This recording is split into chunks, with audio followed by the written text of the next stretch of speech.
Il est l'homme qui pourrait briser l'espoir de Trump de redevenir président. Le procureur spécial Jack Smith, désigné dans l'affaire des archives de la Maison-Blanche. L'acte d'accusation dévoilé ce vendredi met en cause Donald Trump pour violation de nos lois sur la sécurité nationale et pour rétention d'informations en vue d'entraver la justice.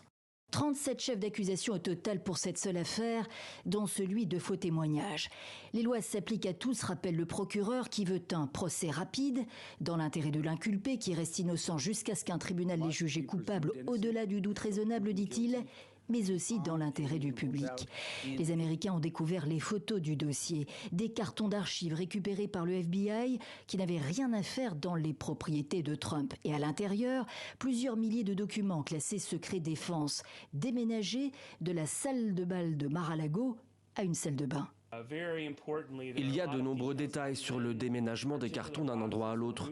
Et ma plus grande surprise a été de voir jusqu'à quel point Trump était impliqué personnellement dans la localisation des cartons au fil du temps. La question de l'intention est très importante. Plus Trump était attentif à l'endroit où se trouvaient les cartons, plus c'est difficile pour lui de dire c'était seulement une erreur. Donald Trump étrille le procureur spécial qui le met en difficulté comme jamais dans sa course à la Maison-Blanche. Il utilise cette affaire comme un boulevard pour lever des fonds et pour donner un coup de fouet à sa campagne politique. Et ce n'est pas une mauvaise stratégie. Parce que s'il l'emporte, ces accusations disparaîtront.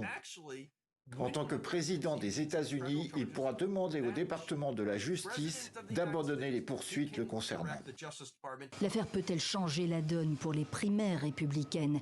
2/3 des Américains sondés récemment considèrent qu'emporter des documents estampillés secret défense et entraver les tentatives de récupération de ces documents par l'administration constitue bien une infraction grave.